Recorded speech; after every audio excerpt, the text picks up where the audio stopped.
kita sini bagian tanda cinta Allah kepada kita semuanya, yang mana di antara tanda cintanya Allah adalah ketika baginda Rasulullah menyampaikan, "May yuridillahu khairan bihi khairan yufaqihu fiddin." Barang siapa yang Allah kehendaki baginya kebaikan, tandanya adalah yufaqihu fiddin, maka dia akan dipahamkan dalam bab agamanya. Semoga duduk kita di sini bagian dari tafaqquh fiddin, mempelajari bagian agama dan tanda cinta Allah kepada hamba-Nya dan kepada kita semuanya. Amin ya rabbal alamin. Salat dan salam kita aturkan pada Nabi kita Muhammad sallallahu alaihi wasallam. Nabi yang semoga berkenan berikan syafaatnya kepada kita semuanya, satu di antara umatnya yang Masya Allah yang merindukan baginda Rasulullah, dan semoga pun baginda Rasulullah merindukan kita semuanya. Amin ya rabbal alamin. Baik, Bapak Ibu, mohon izin untuk sharing, mungkin di antaranya saya yang paling muda di antara Bapak Ibu semuanya. Dan insya Allah hari ini bahas tentang mulia dan barokah bersama keluarga Nabi Ibrahim alaihissalam. Tema saya ini berikan adalah tema tentang Sirah Nabawiyah. Ketika kita berbicara tentang Sirah Nabawiyah, khususnya Makkah Al-Mukarramah dan sekitarnya, tentang Madinah, maka nama Nabi yang terkonekting dengan area Makkah adalah Nabiullah Ibrahim. Yang mana sebelumnya nabi-nabi yang lain tidak nyampe ke area sini dan tidak berdakwah di area situ, kecuali dari keturunan Nabiullah Ibrahim, yang membuat Mekah yang tandus tidak ada apa-apanya, berubah bagi sebuah negeri yang penuh keberkahan. Wasilahnya adalah ketika Allah memerintahkan Nabi Ibrahim untuk datang ke tempat situ bersama istri tercintanya, Ibunda Hajar. Baik. Saya materi ada di belakang saya, jadi mohon izin tadi di spotlight biar nanti nampak. Ketika kita berbicara tentang Jazirah Arab, inilah yang kita bicarakan, tentang Mekah, tentang area Yaman, Jazirah Arab, pada Jazirah ini adalah Jazirah Arab. Ada Palestina, Masjidil Aqsa, dan sebagainya, ini ada Jazirah Arab. Tapi saat itu, ketika di awal-awal Rasulullah sampai di ketika berdakwah, Palestina, Masjidil Aqsa, Syam, dan sebagainya, mereka masih menggunakan bahasa-bahasa yang lain. Ada beberapa yang menggunakan bahasa Arab, tapi ada majority tidak menggunakan bahasa Arab. Yang menggunakan bahasa Arab adalah bagian arah Yasrib ke bawah, sampai ke arah Yaman. Dan inilah yang akan kita bahas tentang perputaran Sirah Nabawi, banyakkan di area sini. Walaupun nanti ada masa ketika Rasulullah berdakwah dengan para sahabatnya menuju ke arah luar. Baik, ini kita biar paham dulu. Silsilahnya adalah seperti ini. Ini silsilah para nabi kecil-kecil ya. Baik, saya bayangkan ini. Silsilah para nabi, nanti ke bawahnya itu mengerucutnya pada seorang nabi yang bernama Nabi Ibrahim. Nabi Ibrahim memiliki dua putra ya, di sini, Ismail dan Ishak. Dari Ismail dan Ishak ini nanti lahirlah nabi-nabi selanjutnya. Dari Nabi Ismail setelah itu ternyata tidak ada. Ini diriwayatkan ada Nabi Khidir gitu. Tapi tidak termasuk 25 nabi dan rasul yang wajib kita imani. Ada Nabi Khidir dan sebagainya, tapi memang tidak ada connecting nabi yang spesial di situ, yang termasuk dalam bagian nabi 25 nabi dan rasul. Tapi dari jalur Nabi Ishak, menariknya, itu dari Ishak punya anak namanya Yakub. Yakub punya anak namanya Yusuf. Dari keturunan Nabi Yakub lagi nanti ada Nabi Yunus. Nanti dari keturunan Nabi Ishak lagi terus tambah Nabi Ayub gitu. Ada Nabi Sulaiman, Nabi Ayub, terus Nabi sampai puncaknya ke Nabi Isa. Dan difahamin saat itu ketika datang Nabi, akan datang Nabi akhir zaman, mereka rata-rata fahamnya ada keturunan Ishak, itu dari Yahuda, dari orang-orang Yahudi, yang mana mereka ada keturunan Nabi Yakub. Nabi Yakub memiliki julukan yaitu Israel. Jadi kalau Bani Israel adalah keturunan Nabi Yakub, dan ke bawah itu Bani Israel. Dikiranya nanti penutup adalah Nabi Bani Israel. Tapi qadarullah adalah Allah memilih nabi penutup itu adalah dari jalurnya Nabi Ismail, yang setelah itu tidak ada lagi nabi dan rasul begitu. Oke. Baik, kita sekarang berbicara tentang spesifiknya tentang Nabiullah Ibrahim. Jalan cinta Nabiullah Ibrahim. Inilah perjalanan dakwah. Beliau yang sangat cinta dengan dakwah. Dimanapun beliau berada, beliau pindah-pindah tempat, lahir di Irak, di Babilonia, pindah lagi ke Haran, terus bergerak, berdakwah, sampai ke Halab di area Syam, yang sekarang masih bergejolak, terus sampai ke Kanaan, ke Yerusalem, Baitul Maqdis, terus sampai di situ nggak lama bergerak lagi, berdakwah lagi sampai ke Mesir. Ada kisah di sana tentang beliau bersama istri tercintanya, Ibunda Hajar. Ibunda Sarah, sampailah kembali lagi beliau ke Palestina, yaitu ke Yerusalem. Setelah lama menunggu di situ, kodarwahnya umur sudah mulai sepuh dan tidak memiliki keturunan dengan Ibunda Sarah, maka Ibunda Sarah meminta Nabi Ibrahim untuk menikah lagi dengan Ibunda Hajar, tidak selang lama memiliki keturunan. Keturunan itu mungil banget, lucu banget. Bayangkan umur 86 tahun baru memiliki momongan pertama. Dan setiap hari doa Nabi Ibrahim, Robbi habli minas solehin. Robbi habli minas solehin. Ya Allah, anugerahkan pada diriku, habli as-solehin minas solehin. Bagian dari anak-anak yang soleh. Dan ini diantara sunnah yang dicontohkan oleh Nabi Ibrahim. Dan mungkin ada beberapa di antara jamaah yang pengen banget momongan, maka di antara doanya adalah doa Nabi Ibrahim. Bayangkan nunggu sampai umur 86 tahun. Dan itu baru memiliki momongan yang pertama, Robbi Hab. Setiap hari doanya itu terus, Robbi habli minas solehin, Robbi habli minas solehin. Dan itu manusiawi sekali ketika orang pengen memiliki momongan dan sebagainya, apalagi beliau adalah seorang nabi yang ada estafet dakwah selanjutnya, maka beliau berharap banget ada momongan yang jadikan estafet dakwah untuk selanjutnya. Dan qadarahnya Allah berikan nikmat itu, Allah izinkan beliau memiliki momongan, dan beliau setelah itu memiliki momongan, qadarahnya karena momongan ini dari jalurnya Ibunda Sarah, Ibunda Hajar, nanti ada kecemburuan yang membuat Nabiullah Ibrahim memilih untuk meninggalkan kota Palestina menuju ke kota Makkah. Sebelum ke situ lebih detail, saya akan gambarkan secara umum bagaimana pujian Allah terhadap keluarga Nabiullah Ibrahim. Dalam surat Al-Imran ayat 33 paling atas, Inna Allah astafa Adam wa Nuhan wa ala Ibrahim wa ala Imrana ala alamin. Sesungguhnya Allah memilih Adam wa Nuhan, Nabi Nuh, wa ala Ibrahim, wa ala Imran alal alamin. Di sini berikan gambaran Allah memuji 4 golongan. 4 orang. 1 Nabi Adam, kedua Nabi Nuh. Ini Masya Allah. Walaupun Nabi Adam ini pernah berdosa, tapi di antara tanda kebaikan yang dimiliki Nabi Adam adalah beliau cepat untuk mentaubati dosanya. Dan beliau tidak menyalahkan orang lain, yang disalahkan adalah dirinya sendiri. Rabbana dzalamna anfusana wa illam taghfir lana wa tarhamna lanakunanna minal khasirin. Ini ungkapan Nabi Adam ketika beliau bersalah. Beliau tidak mengatakan, ya Allah aku telah dizalimi oleh iblis. Enggak, yang disalahkan adalah dirinya sendiri, kenapa kok mau digoda oleh iblis. Gitu. Dan itu dipuji oleh Allah Subhanahu wa taala. Kedua, Nuh, Masya Allah, ini berdakwah cukup panjang, lailan wa naharon, siang dan malam untuk berdakwah terus. Umur beliau sekitar 950 tahunan. Sebagai riwayat mengatakan beliau berdakwah dari umur 500-an sampai ke 950, sekitar 450 tahun itu berdakwah terus. Masya Allah. Dan itu istiqomahnya beliau dipuji sebagai Nabi dan Rasul ulul azmi. Ketiga, menarik ya, ketika menyebutkan keluar Ibrahim, Allah menggunakan kata al. Al artinya adalah keluarga. Jadi Allah ketika memuji Nabi Ibrahim, itu tidak memuji dalam bentuk personal biasa, tapi yang dipuji adalah keluarganya. Yang kita hari ini akan bahas adalah keluarga. Nabi Adam dipuji secara personal. Kenapa tidak dipuji dalam bentuk keluarga? Karena memiliki keluarga, salah satu di antara keluarganya adalah seorang pembunuh pertama yang pernah ada di bumi ini, namanya Qabil. Jadi nggak dipuji sebagai sebuah keluarga. No, apalagi beliau malah sendirian. Istri dan anaknya tidak mengikuti dakwah beliau, maka tidak dipuji sebagai keluarga, tapi dipuji sebagai seorang personal. Wa ala Ibrahim, dan Ibrahim dipuji sebagai seorang keluarga. Menariknya di sini. Nanti kita akan pelajarin. Mungkin sebagian di antara kita yang komentar, itu kan Nabi, pantas saja keluarganya seperti itu. Maka dikasih gambaran selanjutnya, wa ala Imran, dan keluarga Imran alal alamin. Dan Imran bukan seorang Nabi kok. Dan ternyata Allah masih puji juga sebagai seorang keluarga yang terbaik gitu kan. Al-alamin terhadap seluruh alam ini, keluarga terbaik itu adalah keluarga Imran dan keluarga Ibrahim. Ternyata adalah rahasianya adalah ketika Imran mengikuti gayanya Nabi Ibrahim. Bahasanya ketua hasanah adalah Nabi Ibrahim, maka Allah pun puji dengan keluarga yang terbaik ini. Dikisahkan dalam surat Ali Imran ayat 33. Dan kisah tentang Nabi Ibrahim juga berbicara banyak sekali ujian yang Allah berikan kepada Nabi Ibrahim. Dan menariknya Allah memberikan predikat fa'atam mahun summa kumlot terhadap setiap ujian yang Allah berikan. Sukses banget setiap ujian yang Allah berikan kepada Nabi Ibrahim.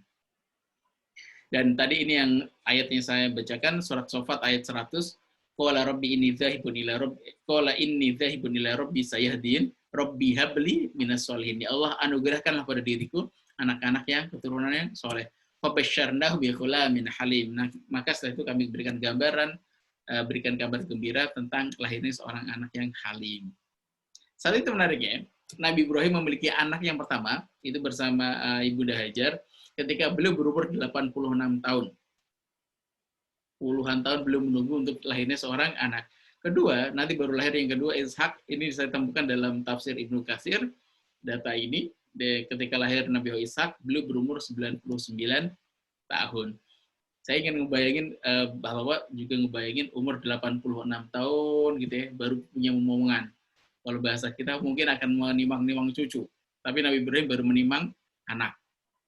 Dan belum menunggu setiap harinya dengan begitu sabarnya dan berdoa kepada Allah, Rabbi habli minas sholihin. Nah, setelah pernikahan tadi dengan Ibunda Hajar, maka setelah menikah itu Ibunda Sarah sebagai manusia biasa, normal gitu ya, ternyata lahirlah Ismail kecil. Bayangkan umur 86 tahun, nunggu setiap hari, pengen dapat momongan. Pas momongan itu lahir, apa yang terjadi? Perhatian Nabi Ibrahim tercurah langsung kepada Ismail. Yang puncaknya membuat Ibunda Sarah itu menjadi, rasa cemburunya muncul. Kok Ibrahim melihat Ismail terus. Ya normal, seorang ayah gitu kan, yang punya anak yang lucu, ditunggu bertahun-tahun, bahkan puluhan tahun, pas lahir, Masya Allah, perhatian ke situ. Dan setelah itu muncullah ghirah, muncullah kecemburuan yang membuat Ibunda Sarah itu marah, bighirah, sampai beliau bersumpah, laqtu anna minha salasata a'dha. Aku akan potong itu Hajar, aku akan bunuh dia, dan aku sembelih dia menjadi 3 bagian. Karena ingin membuat suasana tidak semakin runyam, maka turunlah wahyu selanjutnya yang memerintahkan Nabi Ibrahim untuk berjalan dari daerah Palestina, yang di sana pertaniannya banyak, airnya melimpah dari area Syam gitu kan, bergerak menuju ke selatan. Nah, pergerakan ke selatan ini nggak main-main, sampai ke tempat yang areanya kayak Makkah, seperti gambaran di foto ini, itu Masya Allah, tandusnya luar biasa, tidak ada apapun di sana, yang mana tempat itu benar-benar nggak worth it banget gitu. Enggak ada. Kenapa? Orang biasa dari Yaman menuju ke utara itu biasanya nggak ada. Biasanya mereka jalur ke utara itu ngelewatin lewat tempat-tempat lain, nggak pernah lewat area Mekah. Kenapa? Di situ nggak ada airnya sama sekali. Yang dibutuhkan adalah air. Ternyata ketika hijrah diminta bergerak sampai ke area Makkah. Sampai ada area Makkah, turun perintah selanjutnya yang memerintahkan Nabi Ibrahim untuk kembali ke area Palestina. Ditinggalin sampai di tempat yang sangat gersang, habis itu disuruh tinggal. Masa ujian banget, udah pengen banget diuji bertahun-tahun, puluhan tahun gak punya momongan. Pas punya momongan baru sebentar disuruh ninggalin, disuruh masih memerah, diajak pergi tempat yang sangat panas seperti itu. Ya Allah, gitu kan. Itu, tapi ini ujian Nabi Ibrahim dan selalu sempurna setiap ujiannya. Ketika sampai di sana ditinggalkan istri dan anaknya, ditinggalkan perbekalannya, langsung kembali menuju ke area Palestina. Nabi Ibrahim tidak bisa berkata apa-apa lagi. Satu sisi itu adalah Nabi yang sangat cinta dengan keluarganya. Ini sosok seorang Nabi yang sangat care, sangat peduli dengan keluarganya adalah Nabi Ibrahim. Banyak sekali menceritakan misalkan ketika Nabi Ibrahim dipuji oleh Allah Subhanahu wa taala, "Inni ja'aluka lin-nasi imama." Aku jadikan engkau bagi seluruh manusia sebagai imam, pemimpin bagi mereka. Dipuji oleh Allah Subhanahu wa taala. Jawaban Nabi Ibrahim apa? Wa min dzurriyyati, dan dari anak keturunanku ya Allah. Sangat setiap doanya itu ada wa min dzurriyyati, dan anak keturunanku.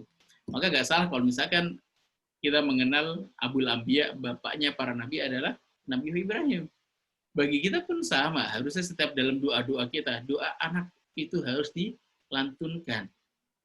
Wa min dzurriyyati wa min dzurriyyati wa min dzurriyyati.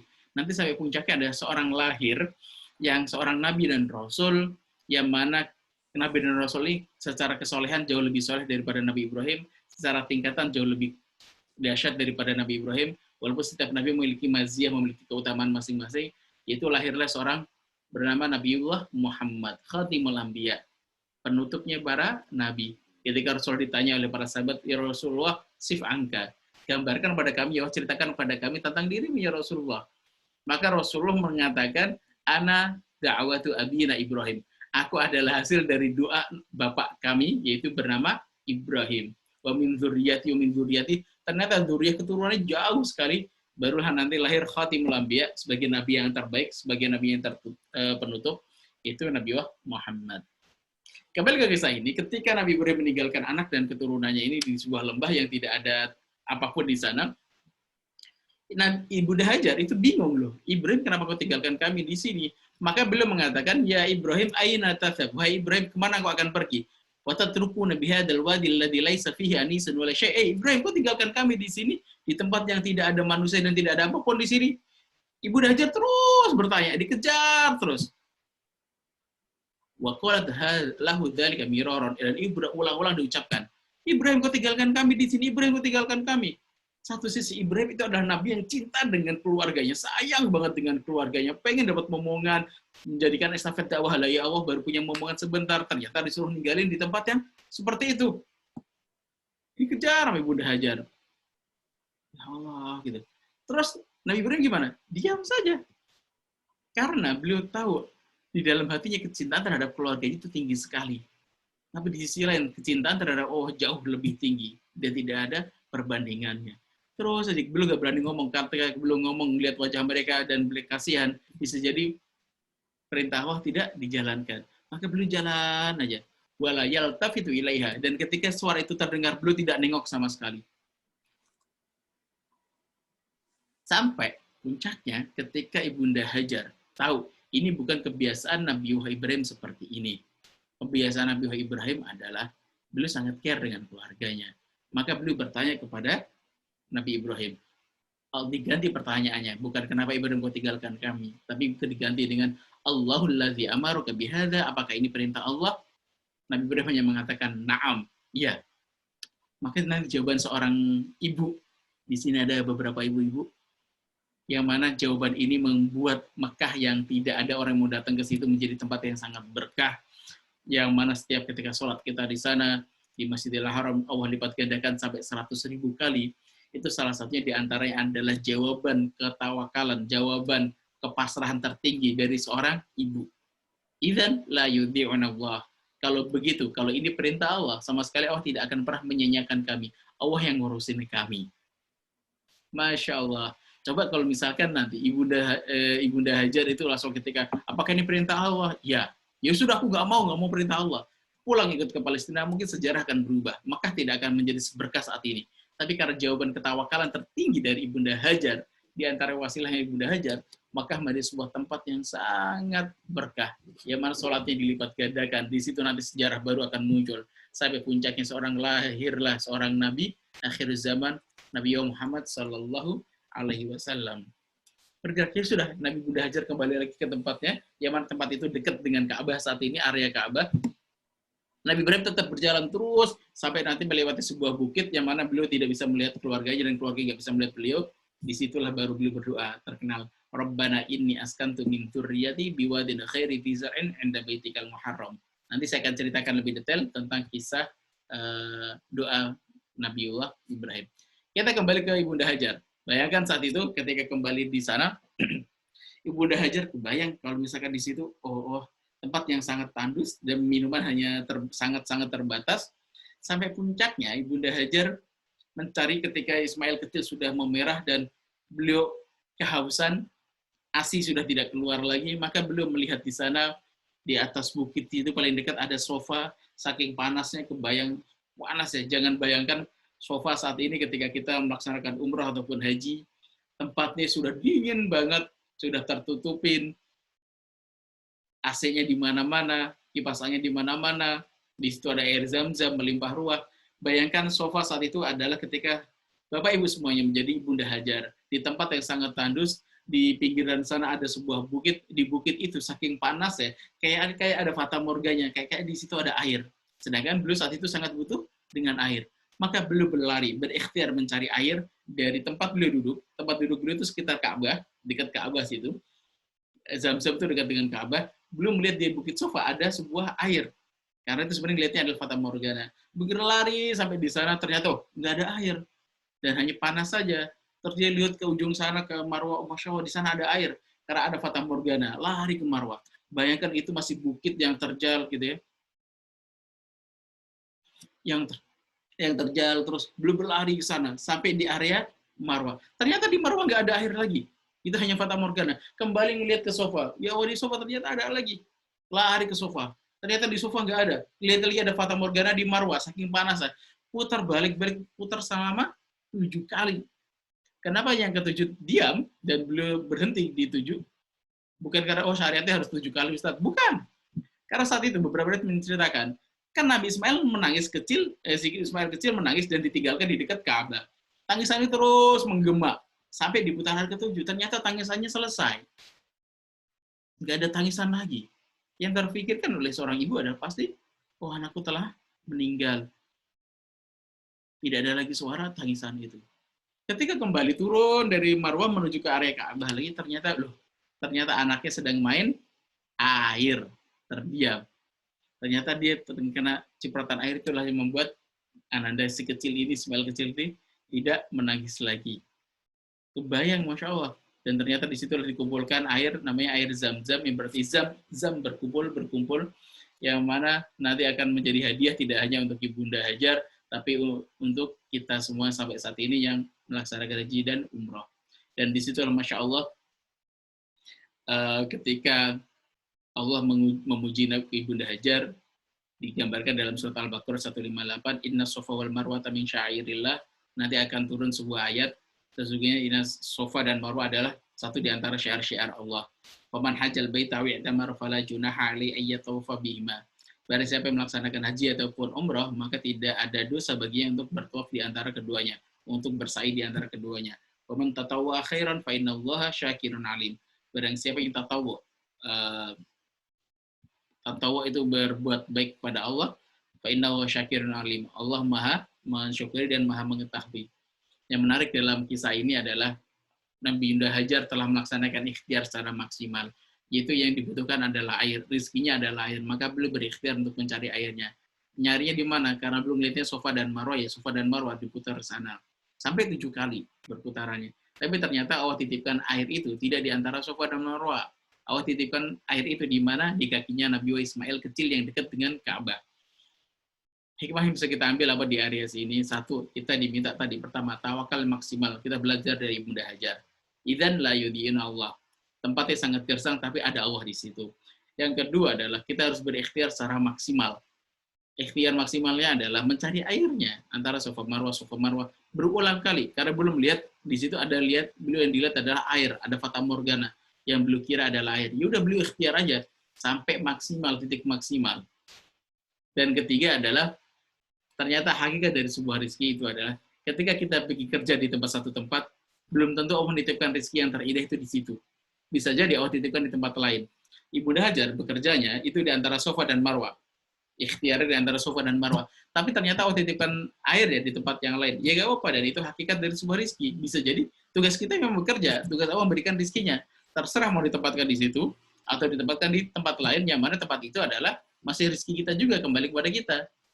Itu kepada siapa? Kepada anak kecil yang menjadi tanggungannya Ibunda Hajar, yaitu Ismail. Yang mana hadiah dari ikhtiar Ibunda Hajar, Masya Allah, itu nggak hanya khusus bagi beliau dan keluarganya.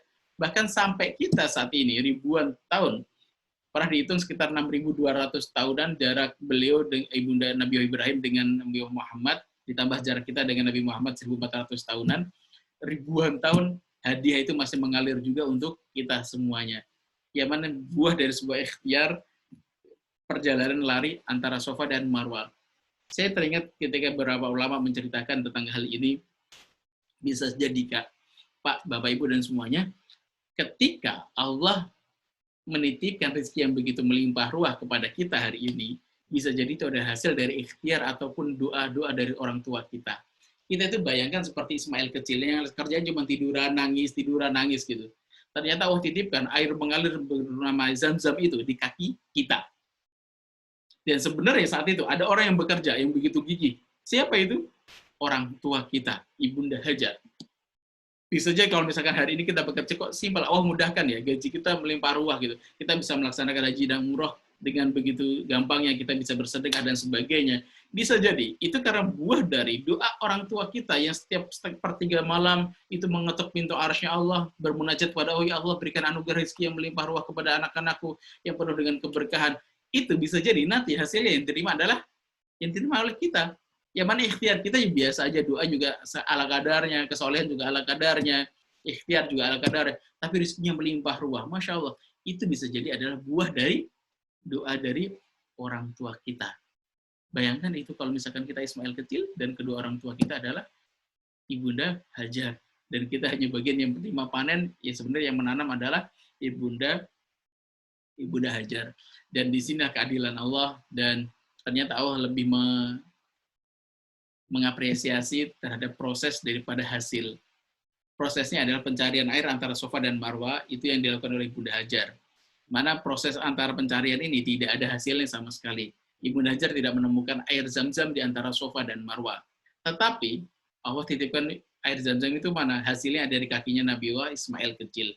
Dan ternyata yang Allah puji, gitu ya, Allah jadikan sebagai syiar, Allah jadikan sebagai ibadah setelah kita melaksanakan tawaf adalah sa'i, lari antara Safa dan Marwa.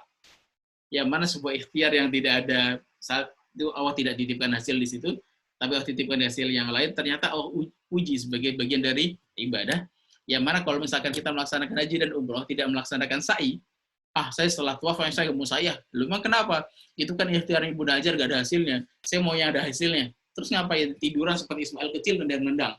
Gak pernah kita temukan orang sesat apapun, biasanya gak akan pernah menemukan itu setelah tawaf, nendang-nendang seperti Nabi Ismail kecil. Maka yuk patut kita pelajari di sini, tugas kita adalah berikhtiar, tugasnya Allah memberikan hasilnya. Maka hasil apapun yang diberikan Allah kepada Allah Subhanahu wa taala, kita terima dengan penuh kesyukuran. Itu pelajaran pertama. Oke, kita masih ada waktu sebentar lagi. Nanti setelah ini kalau ada pertanyaan tanya jawab dipersilahkan. Dan inilah Zam-Zam itu, hadiah yang dititipkan Allah Subhanahu wa taala terhadap Ibunda Hajar. Kedalaman dia nggak terlalu dalam, kebayang gitu, kita ngebayangin ya Allah Mekah itu tandus gitu kan, kita nyari air, sumber air itu kan biasanya di area yang di situ banyak pepohonannya, dan ini masya Allah tempatnya sangat tandus. Saya pernah beberapa kali ke Hudaybiyah gitu, Hudaybiyah itu jaraknya dengan Masjidil Haram itu sekitar 25 kilo, masih area Mekah juga, dan situ saya ketika wudhu ternyata rasa airnya air payau, mirip kalau misalkan Bapak Ibu lagi jalan-jalan ke Pulau Seribu misalkan gitu ya, terus minum di antara sumur-sumurnya, airnya air yang asli itu kan airnya memang tawar, cuma rasanya agak-agak asin gitu. Itu air payau. Ternyata kalau misalkan kita minum air Zam-Zam, airnya itu bukan air seperti itu, air itu benar-benar jernih dan tawar gitu. Insya Allah. Ternyata, dan itu alam, Allah yang memilikinya. Dan alirannya dari dulu sampai sekarang tidak pernah habis. Dan Nabi pernah mengatakan, ma'u Zam-Zam 5 syuribalah. Air Zam-Zam tergantung mau diminum buat apa. Kalau misalkan kodaruh kita lagi kurang sehat, dan ternyata kita, ya Allah, di antara doanya kan diajarkan ketika minum air Zam-Zam adalah wasyifa. Dia menjadi obat. Ketika diminum sebagai obat, maka dia insya Allah bahkan menjadi obat. Ketika diminum karena untuk menghilangkan haus, maka dia akan menghilangkan haus. Ketika diminum untuk hajat dan apa sebagainya, beberapa ulama gitu, ketika minum air Zam-Zam, ya Allah jadikan aku ulama yang jauh lebih baik daripada ulama itu, terus seperti itu. Dan ternyata Allah kabul dari situ. Banyak ulama yang ketika minum Zam-Zam di situ sampaikan doa ini. Kenapa? Ini yang diajarkan oleh baginda Rasulullah Shallallahu Alaihi Wasallam. Tugas kita adalah ikhtiar yang terbaik, masih pelajaran dengan Ibunda Hajar. Tugasnya Allah nanti memberikan bagaimana kita harus memberikan hasilnya. Maka ayat yang baik jadi yang patut kita tanamkan dalam hati adalah waqul i'malu fasayarallahu amalakum. Katakanlah wahai Rasulullah, i'malu, beramallah kalian umatnya Rasulullah, fasayarallahu amalakum, Allah akan melihatin amalan kalian, wa rasuluh dan rasulnya, wal mu'minun dan orang-orang beriman, wa saturatuna ila alimil ghaibi wasyahadah. Ketika kalian beramal, Allah melihat kok, Rasul melihat kok, dan orang-orang mukminin melihat, Allah akan memperlihatkannya. Tugas kita adalah ikhtiar yang terbaik. Maka kita diajarkan dalam surat Al-Insyirah ayat ke-7 dan ke-8, fa idza faraghta fansab wa ila rabbika farghab. Ketika engkau sudah selesai dengan satu urusan, fansab, berdiri untuk bangun urusan yang lain. Wa ila rabbika farghab, dan kepada Tuhanmu engkau mengharap. Kau tawakal sama Allah. Tapi disuruh tugas dulu, fansab dulu. Maksimalkan ikhtiar kita.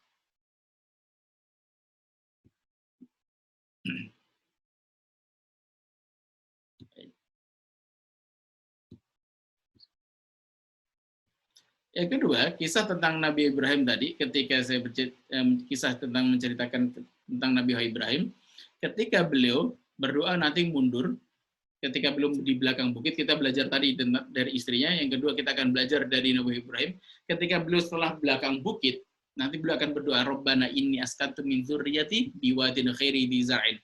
Ya Allah, aku telah tinggalkan sebagian dari keturunanku di sebuah lembah, yang mana di situ tidak ada tanaman.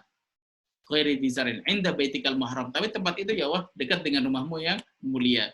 Untuk apa? Rabbana liyuqimus shalah. Ya Allah, agar dia mendirikan sholat. Dan jadikanlah doa ini spesial. Faj'al af'idatan minan nasi tahwi ilaihim. Ya Allah, jadikanlah hati sebagian manusia itu condong kepada keluarga ini. Bayangin tempat yang gak worth it banget, tempat yang sangat gersang, tapi Nabi Ibrahim doanya, ya Allah, jadikan tempat ini orang pengen banget datang ke sini. Alasannya apa? Saat itu adalah alasan datang seseorang ke sebuah tempat itu adalah alasan air. Salah satunya kalau kita mengenal ada namanya Perang Badar. Kenapa orang menuju ke Badar? Karena di situ ada sumur Badar. Ketika orang-orang lewat, pasti butuh air di area Badar, sumur Badar untuk mengambil bekal air untuk perjalanan selanjutnya. Nah, sedangkan tempat itu nggak ada air, nggak ada apapun, tempatnya sangat tandus. Tapi inilah doa. Doa itu nggak usah ngeliatin, ini bisa nggak ya, bisa nggak. Mungkin kita nggak bisa, tapi Allah mampu insya Allah. Jadi kalau misalkan doa aja gitu. Nabi Ibrahim doa aja gitu. Maka faj'al afidatan minas nasi tahwi ilaihim. Dan menariknya doa ini, Ibnu Abbas pernah menyampaikan, untung Nabi Ibrahim ketika berdoa menggunakan kata min. Sebagian dari orang itu agar condong, agar mau datang ke tempat itu. Ternyata, Masya Allah, kata min ini memberikan faedah bahwa min itu sebagian, menunjukkan sebagian orang, sebagian hati orang itu pengen ke situ. Coba kalau misalkan seluruh dunia ini, orang pengennya datangnya ke Mekah semuanya. Orang Nasrani, orang Yahudi, gitu, pengen ngantri untuk datang ke situ. Saat ini saja di Depok, di area Jakarta, untuk berangkat haji reguler, itu butuh waktu sekitar 23 tahun ngantri. Saya misalkan umur 35 tahun, daftar saat ini. Nanti insya Allah baru berangkat ketika umur 58 tahun. Jadi Masya Allah, antriannya panjang sekali. Itu berkat dari doa Nabiullah Ibrahim pengen datang ke tempat situ. Gitu. Bayangkan kalau misalkan semua orang pengen datang ke situ. Ya Allah, kami dulu di Libya, ketika di Libya itu beberapa di sana tidak menggunakan sistem antrian, karena kuota mereka hanya 5.000. Karena perbandingannya kan 1:1000.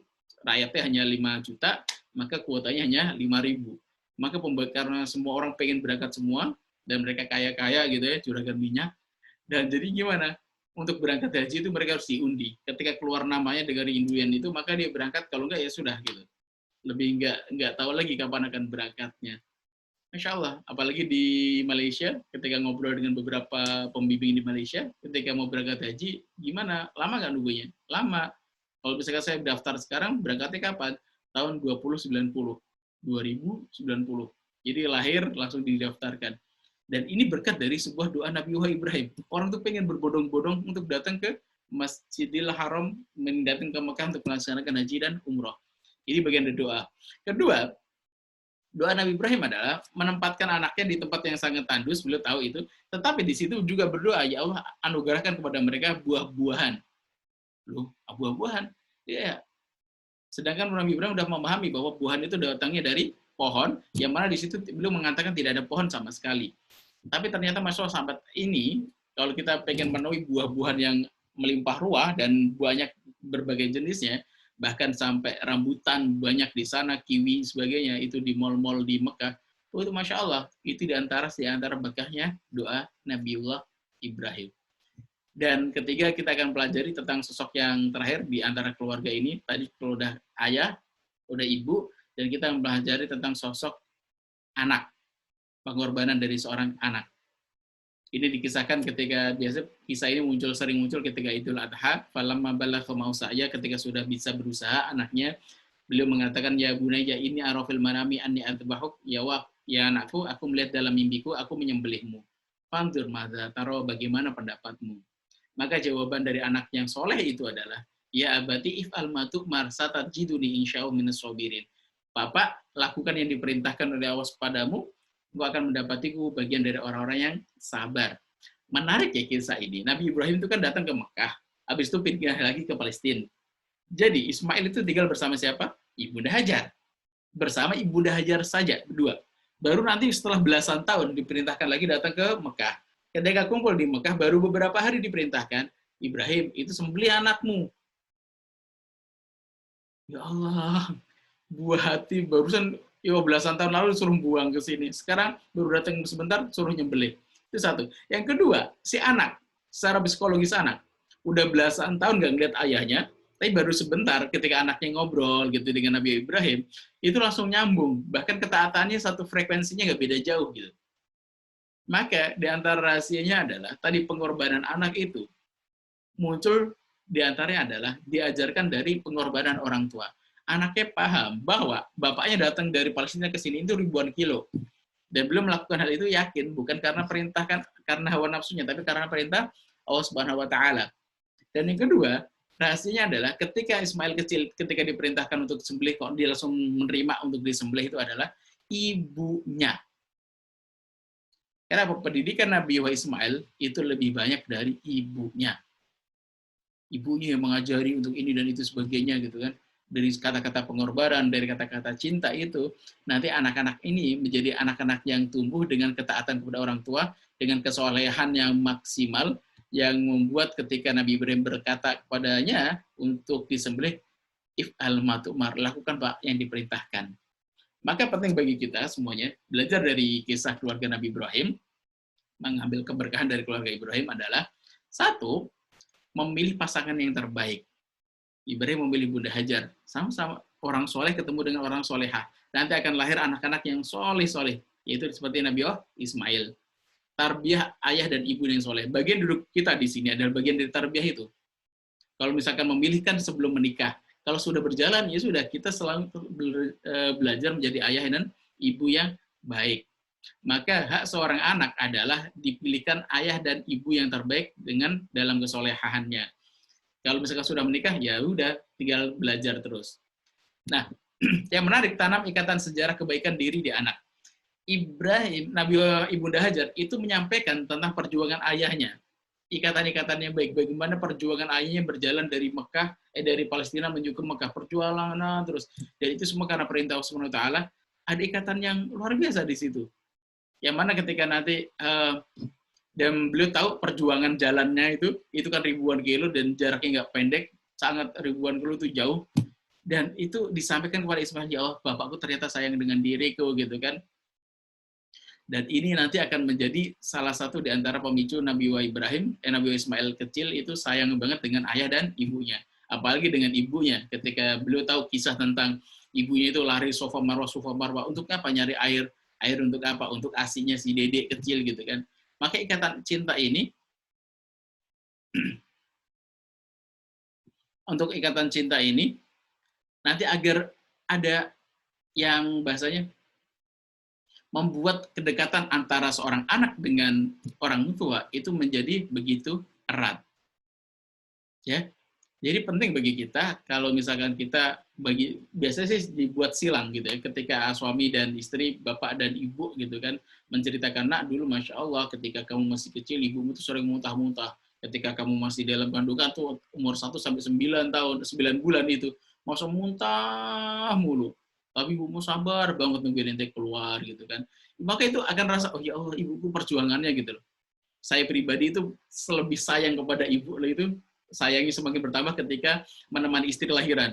Ya Allah, perjuangan untuk lahiran seperti ini. Saya ngebayangin dulu 30 tahun yang lalu ketika saya dilahirkan pun, Masya Allah, perjuangannya pasti sedahsyat ini. Maka kecintaan itu akan semakin muncul ketika tahu pengorbanan dari orang tua. Dan itu penting gitu. Sampai ketika nanti perintahkan untuk sembelih aja, ya Allah, pengorbanan orang tua itu dibalas dengan pengorbanan anak, dengan kesolehan anaknya. Maka penting bagi kita untuk saling sharing, tapi lebih ahsan adalah yang menceritakan adalah orang lain. Cerita tentang ibu yang menceritakan ayah, cerita tentang ayah yang menceritakan adalah ibu. Nanti sebagai seorang kakek ataupun nenek bercerita tentang perjuangan anaknya atau orang tua dari cucu itu gitu, kepada cucunya itu juga bagian dari tadi membuat bonding, membuat ikatan yang cinta yang baik antara orang tua dengan anak. Husnudzon pada pasangan, Nabi dengan tugas dakwahnya, yang di sini ada beberapa orang yang ditugaskan spesial, misalkan Nabi Ibrahim tugasnya spesial karena pindah-pindah dari Palestina menuju ke Mekah gitu kan. Maka Ibunda Hajar tetap husnudzon, ini bagian dari perintah Allah Subhanahu wa taala. Maka beliau tidak banyak menuntut kepada Nabi Ibrahim. Menjadi keluarga terbaik di antara kuncinya dari kisah tadi adalah komunikasi cinta antara ayah dan anak. Ada komunikasi penggunaan. Dalam bahasa Arab ketika kita pengen mengucapkan bapak itu ya ayah abi gitu. Kalau anak ya ibni dan abi. Tapi ketika menggunakan obrolan antara Nabi Ibrahim dengan Nabi Ismail itu tidak menggunakan kata itu, tapi menggunakan ya bunaya sama ya abati. Ini levelnya tinggi sekali. Ya bunaya, anak tersayangku. Kalau ya abati, wahai ayah tersayangku. Ini mau adegan disembelih, tapi obrolannya adalah obrolan cinta. Maka di antara sunnahnya adalah kita menggunakan panggilan-panggilan sayang di dalam keluarga itu. Misalkan manggil Umi, bukan Umi lagi, Umat, dan sebagainya. Jadi panggilan-panggilan sayang itu walaupun mungkin secara tata bahasa agak berubah, tapi panggilan itu menunjukkan tanda kasih sayang gitu. Abi jadi abah, itu kan lebih lembut daripada yang standarnya. Pak Bapak menjadi apa gitu. Pipi, mimi, itu apa sebagainya, menunjukkan bahwa ada ungkapan rasa yang lembut antara komunikasi antara ayah dengan anak. Nah, respon pengorbanan tadi dibalas dengan cinta ketudukan, ya berarti if alma tu'mar.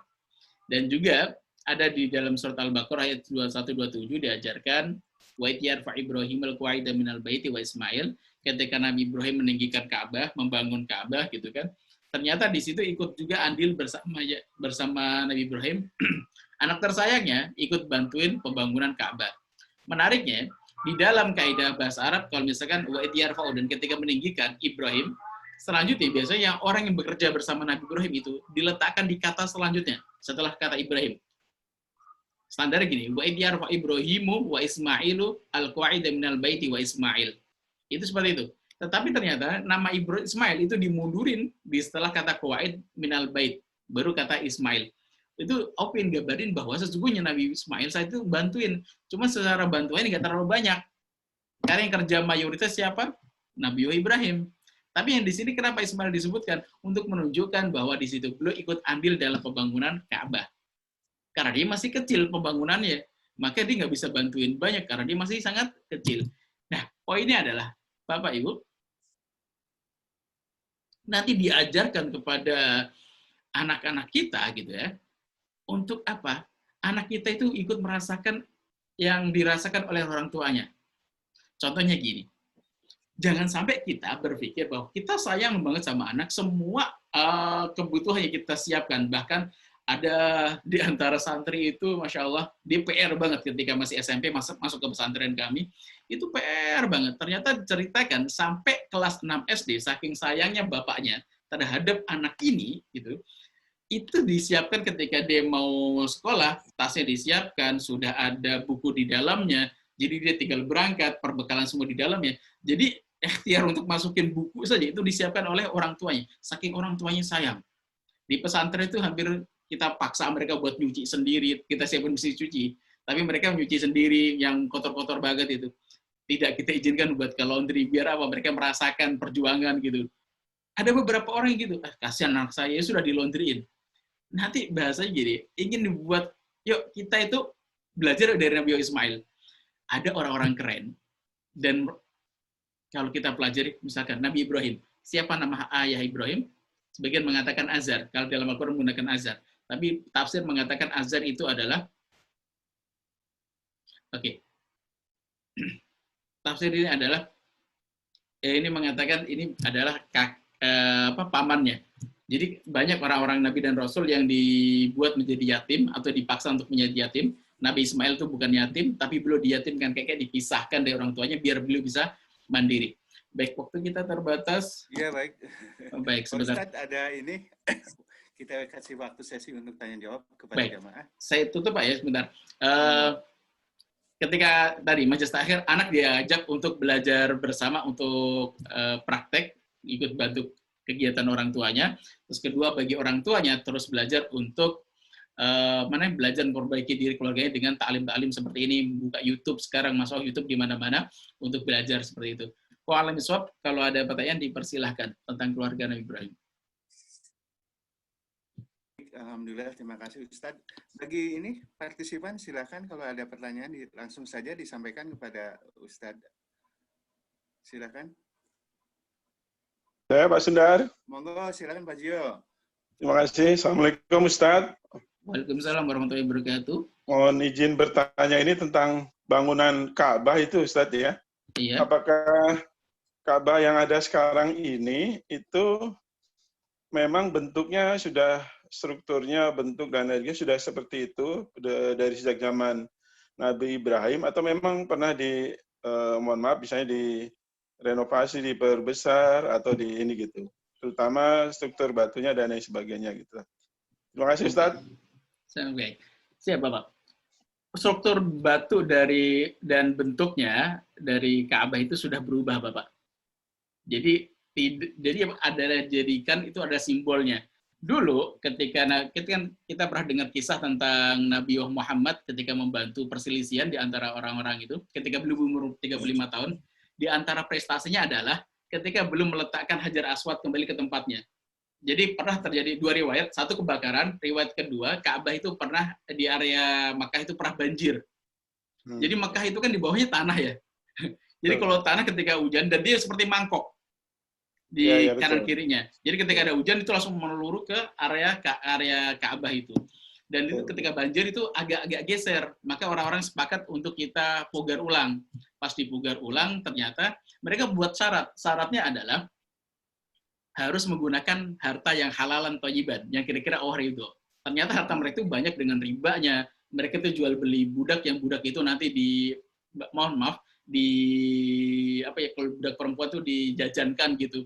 Mereka mendapatkan uangnya. Dan mereka paham, ini harta-harta yang nggak halal. Nah, setelah itu, mereka ketika membangun Ka'bah, mereka memberikan syarat. Harta yang halal saja yang bisa digunakan untuk bangun Ka'bah ulang. Apa yang terjadi? Dananya terbatas. Se-Quraisy yang kaya raya gitu, ketika milih harta yang baik-baik saja, ternyata sangat-sangat terbatas. Jadinya, kita mengenal adanya Hijr Ismail. Hijr Ismail tadi ada lingkaran itu untuk menunjukkan bahwa di dalam area Ka'bah itu, sebenarnya Ka'bah itu persegi panjang, Pak, sampai ke area Hijr Ismail. Maka di antara catatan ketika sedang tawaf, itu kan diharamkan masuk Hijr Ismail. Karena syarat untuk tawaf adalah di luar area Ka'bah. Kalau masuk area Hijr Ismail, iya di pagar. Masuk Hijr Ismail berarti itu masuk ke dalam area Ka'bah gitu. Maka ada perubahan-perubahan itu. Dulu Ka'bah itu pintunya 2. Pintu bagian sekarang pintu yang sekarang yang dekat dengan Hajar Aswad dan pintu sebelah sananya. Sebentar, saya akan share gambarnya.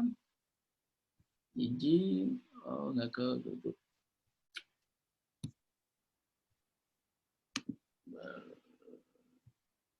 Sebentar. Nggak kesimpan gambarnya. Ya, baik, sambil jalan. Intinya di dalam pembangunan Ka'bah ini telah terjadi banyak perubahan, Bapak. Tetapi lokasinya, fondasinya masih sama.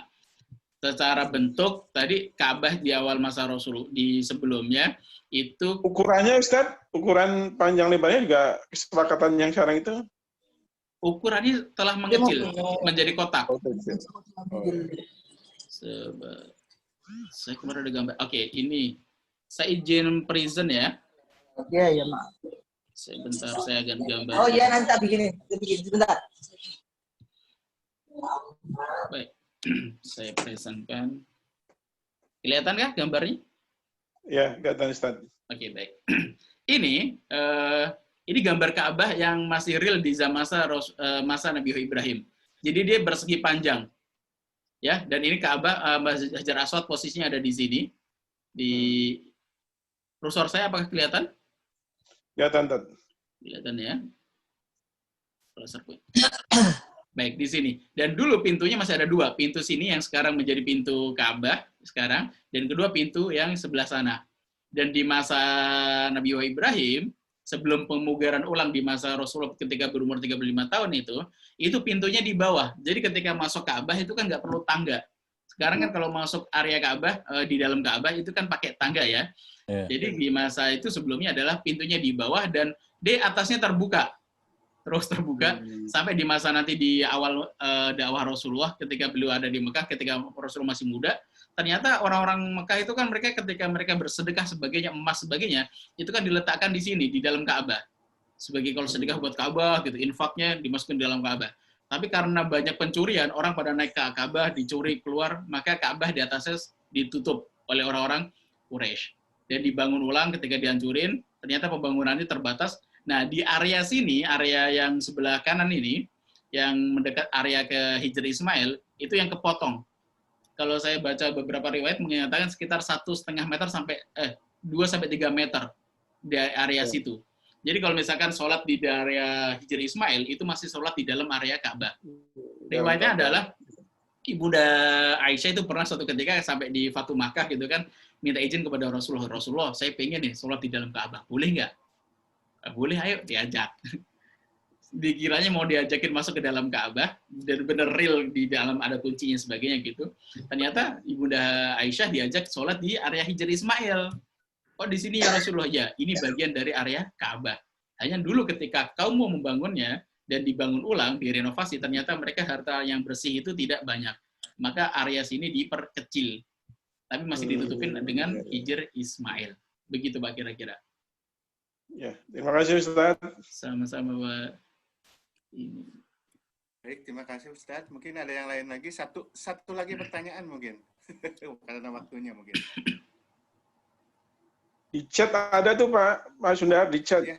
Atau langsung aja Pak Ustadz bisa atau saya bacakan ini. Oh baik, saya baca aja Pak ya. Silakan. Assalamualaikum, izin bertanya Ustadz. Anas sangat terinspirasi dengan cerita Ustadz yang tadi menyampaikan bahwa yang membentuk pribadi Nabi Ismail sebagian besar adalah ibunya. Bagaimana ya Ustadz cara Ibu Hajar mendidik Nabi Ismail? Apakah ada kisah lengkapnya? Jazakumullah khairan. Masya Allah. Ini Bu Adita pertanyaannya Masya Allah. Baik, kisahnya gini Bun. Dimulai dari ketika Ibunda Hajar itu seperti yang dengan sebelumnya, ketika ada, jadi Nabi Ismail itu secara detail mengajari bagaimana tidak banyak menceritakan. Yang diceritakan adalah bagaimana karakter ibu itu, ketawakalan tertinggi, ketika ditinggalkan di tempat yang sangat tandus seperti itu. Bayangin kalau misalkan Bu Anita gitu kan, perjalanan dari Mekah ke Madinah ke Mekah. Ini contoh-contoh. Dari Madinah ke Mekah ketika kita umroh dulu gitu kan, daruahnya di tengah jalan, ban kempes, habis itu dibenerin, ibu jalan-jalan, habis itu bus jalan lagi. Di tempat itu tandus nggak ada apapun. Tinggalin di situ, ya Allah, bagaimana perasaannya? Khawatir luar biasa. Mau ke Mekah masih 300 kilo lagi, mau ke Madinah udah jauh lagi. Minta kopi ya sebentar. Saya panjang. Bentar Pak, sebentar. Itu kan jaraknya jauh banget. Jangankan cuman itu kan masih ratusan kilo ya. Bayangkan kalau itu Nabi Ibunda Hajar ditinggal dengan ribuan kilo yang nggak ada apapun di situ gitu kan. Ternyata jawaban yang keluar adalah ketawakalan. Kalau ini perintah Allah, Allah nggak akan nyanyikan kami. Dan ini connecting dengan Allah itu selalu ditanamkan kepada ibu Nabi Ismail. Kedua, sebagian ulama ahli keluarga gitu ya, kisah tentang keluarga. Punten. Ini ada yang share screen. Ahli keluarga ini, itu sebagian mengatakan bahwa Nabi Ismail kecil ini dalam didikan Ibunda Hajar, ini selalu ditanamkan untuk husnudon dan kisah-kisah tentang kebaikan orang tuanya, khususnya Nabi Ibrahim. Ketika Nabi Ibrahim datang ke situ, jadi jangan sampai, intinya adalah jangan sampai curhat kepada anak tentang kekurangan pasangan kita. Misalkan barusan ayah suami ngasih dana yang kurang gitu, infaknya kurang kepada kita untuk belanja bulanan, kita curhati kepada anak. Terus nanti bapak ketika ibunya ngomel-ngomel mulu curhati kepada anak. Ini nanti kebentuknya adalah anak jadi kurang percaya sama bapak, juga anak kurang percaya sama ibu. Jadi bonding hatinya antara bapak dan ibu itu kurang bagus. Kalaupun misalkan ada perselisihan dan sebagainya, itu sebisa mungkin diselesaikan di dalam kamar, tidak sampai terdengar di anak. Kalaupun misalkan kita nggak suka sama suami atau istri kita gitu kan, sebisa mungkin di depan anak itu wow gitu. Jadi pasangan yang kayak sakinah mawaddah warahmah. Tapi kalaupun misalkan ada di belakang, diselesaikan di belakang. Jangan sampai kita sampai bocor curhat terhadap anak. Kenapa? Anak itu tadi, wah bapak saya nggak terlalu hormat sama ibu saya nggak terlalu hormat sama bapak. Itu akan kebaca dan anak akan menjadikan tanda petik kayak bakti sama orang tua itu kayak ini banyak minusnya, ini banyak minusnya juga gitu. Jadi kepercayaan akan semakin turun. Mungkin dua ini Bu. Iya, Konekkan pakai dengan mau kopi ya? Ambilin. Udah jangan telanjang begitu lah. Ambilin. Ambilin ini. Kopi ya. Ya diambilin. Maaf Bu, bisa di silent. Baik, terima kasih Pak Ustadz. Mungkin ada satu pertanyaan lagi, silakan dari para pemirsa.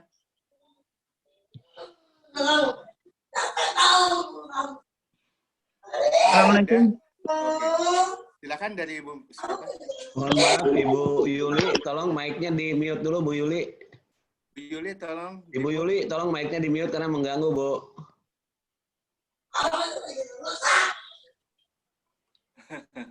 Ibu Yuli.